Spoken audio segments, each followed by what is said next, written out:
Friends, તમારું સ્વાગત છે મારા કિચનમાં. આજે આપણે બનાવીશું વરસાદમાં કાંઈ નવું ચટપટું ટેસ્ટી એવું ખાવાનું મન થાય તો આજે આપણે ઓછા તેલમાં ઝટપટ બની જાય એવો ઘઉંના લોટનો નવો નાસ્તો. બહુ ટેસ્ટીઓ લાગશે, બાળકોથી લઈ મોટા બધાને બહુ જ ભાવશે.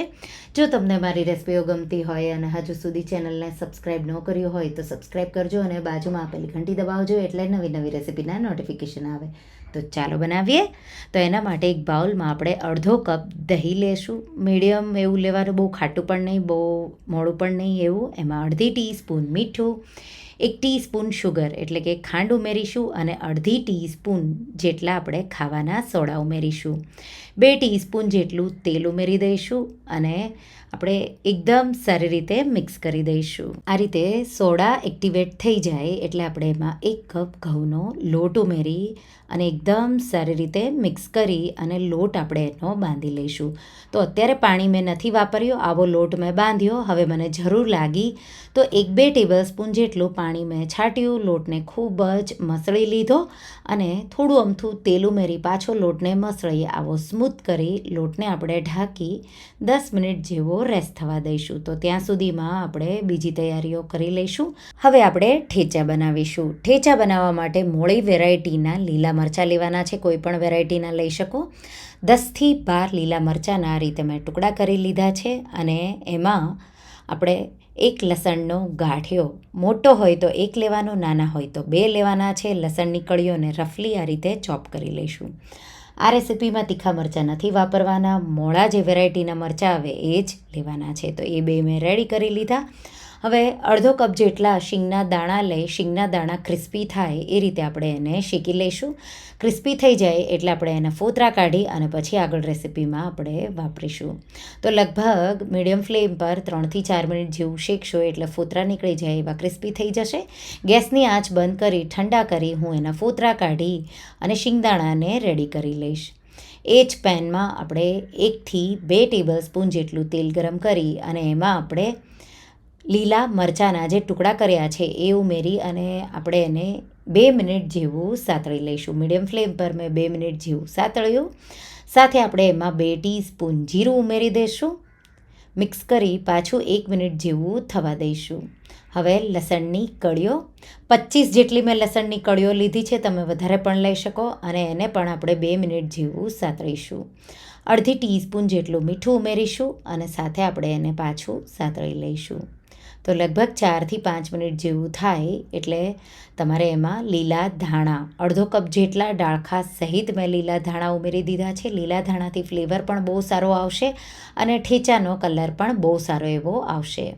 અને અડધો કપ શીંગના દાણા આ રીતે ક્રિસ્પી કરેલા શેકેલા મેં ઉમેરી દીધા. અહીંયા ખારી શીંગ પણ તમે લઈ શકો છો. મીઠું તમારે એ રીતે ઓછું ઉમેરવાનું, તો ધ્યાન રાખીને ઉમેરવાનું. આ રીતે મેં મિક્સ કરી દીધું. ગેસની આંચ બંધ કરી અને આ મિશ્રણને આપણે મિક્સર જારમાં ટ્રાન્સફર કરી અધકચરું એવું વાટી રેડી કરી લઈશું. તો આ જે ઠેચા છે એકવાર બનાવી તમે રેફ્રિજરેટરમાં 1 વીક સુધી રાખી શકો છો અને જ્યારે પણ કોઈ પણ રેસિપીમાં કે પરાઠા સાથે ખાવું હોય તો ખાઈ શકો. તો આ રીતે તમે જોઈ શકો છો ઠેચા આપણું તૈયાર થઈ ગયું. તો આપણે આમાંથી 2-3 ટેબલ સ્પૂન જેટલું વાપરીશું, બીજું આપણે સ્ટોર કરીશું. તમે ગમે તે રેસિપી સાથે એને ખાઈ શકો છો. હવે અહીંયા મેં 4થી 5 બટેટા, મીડિયમ હોય તો 3 બટેટા અને નાના હોય તો 4થી 5 બટેટા લઈ અને બાફેલા છે એની છાલ ઉતારી એમાં 1 નાની ડુંગળી, અડધું કેપ્સિકમ અને 1/4 કપ જેટલા લીલી ડુંગળીના પાન. ન હોય લીલી ડુંગળીના પાન તો સ્કીપ કરી 1/4 કપ લીલા ધાણા, બનાવેલું ઠેચા, લસણ અને લીલા મરચાંનું મિશ્રણ છે એ 3 ટેબલ સ્પૂન જેટલું ઉમેરીશું. 2 ટીસ્પૂન ચાટ મસાલો, મીઠું સ્વાદ પ્રમાણે, 1 ટીસ્પૂનથી થોડું ઉપર ઉમેરી અને બધી સામગ્રીઓને આ રીતે મેશ કરી અને એકદમ સારી રીતે મિક્સ કરી દઈશું. અહીંયા મીઠું અને ચાટ મસાલો તમારે બેલેન્સ કરી અને ઉમેરવાનો છે, વધી ન જાય એ ધ્યાન રાખવાનું. તમે બટેટા બાફતા ટાઈમે જો મીઠું ઉમેરતા હોય તો એ રીતે તમારે મીઠું ઉમેરવાનું છે. તો આ રીતે મિશ્રણને મેં એકદમ સારી રીતે મેશ કરી અને મિક્સ કરી રેડી કરી લીધું. હવે જે આપણે લોટ બાંધીને રાખ્યો છે એ ફૂલી જશે, સાથે સાથે અંદરથી જાળીદાર એવો થઈ જશે. એમાંથી આપણે એક સરખા 15થી 20 લુવા, તો નાના નાના બનાવવાના છે, નાની નાની પૂરી જેવા હું લુવા બનાવી લઈશ. સૂકો લોટ લગાવી લઈશું, એક લુવો લઈ અને આપણે એની પૂરી મીડિયમ થીક એવી આવી નાની પૂરી વણી લઈશું. તો બહુ જાડી પણ નહીં, બહુ પાતળી પણ નહીં, એવી વણવાની છે. અને ઉપર કાળા તલ અને સાથે લીલા ધાણા ઉમેરી થોડો સૂકો લોટ છાંટી એકવાર વણી લઈશું. પછી એને ફ્લિપ કરી અને પછી આ રીતે ફેલાવીશું. વચ્ચે જે આપણે મિશ્રણ બનાવ્યું છે એ 1 ટેબલ સ્પૂન જેટલું, સાથે આપણે મોઝરેલા ચીઝ ઉમેરી દઈશું અને પછી આપણે એને આ રીતે કવર કરી દઈશું. વધારાનો જે લોટ છે એ ઉપરથી કાઢી લઈશું અને એકદમ સારી રીતે અને આવું બન બનાવી લઈશું. જરૂર હોય તો જ લોટ કાઢવાનો છે, નહીં તો એકદમ સારું એવું આ થઈ જશે. પાછળની સાઈડ થોડું પાણી લગાવી દઈશું. તો આ રીતે હું બધા રેડી કરી લઈશ. તો તમારે પૂરી વણી લેવાની છે, પછી તલ અને લીલા ધાણા ફ્લિપ કરી પછી ચીઝ સ્ટફિંગ કરવાનું છે. આ રીતે પેક કરી દેવાનું છે અને ઉપરની સાઈડ જ્યાં પેક કરો ત્યાં તમારે પાણી લગાવવાનું છે. તો આપણે ગરમ તવા પર એને ચિપકાવવાના છે એટલે તમારે અહીંયા પાણી લગાવવાનું. તો આ રીતે મેં એકસાથે 6 રેડી કરી લીધા અને પાણી પણ પાછળની સાઈડ લગાવી દીધું. હવે લોખંડનો તવો જ અહીંયા ચાલશે. તમે એલ્યુમિનિયમનું કુકર પણ લઈ શકો એકસાથે તમારે વધારે બનાવવા હોય તો.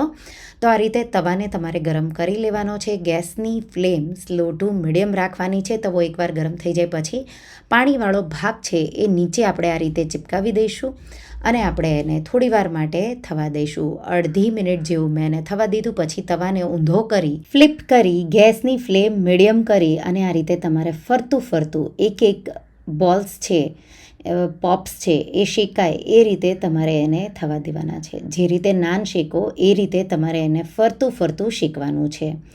આ રીતે નીચેની સાઈડ પણ તમારે મીડિયમ ફ્લેમ પર સારી રીતે ફરતું શેકી લેવાનું છે. આ રીતે શેકાઈ જાય એટલે આ રીતે તાવીથાના મદદથી તમારે સેપરેટ કરવાના છે. પછી સાઈડ્સ જે કાચી રહી હોય તો અમુક ટાઈમે તમારે સાઈડ્સ છે એના પર ફ્લેમ નહીં આવે તો એ શેકાશે નહીં. તો એ પણ ધ્યાન રાખીને બધી સાઈડ પણ શેકી લેવાની છે.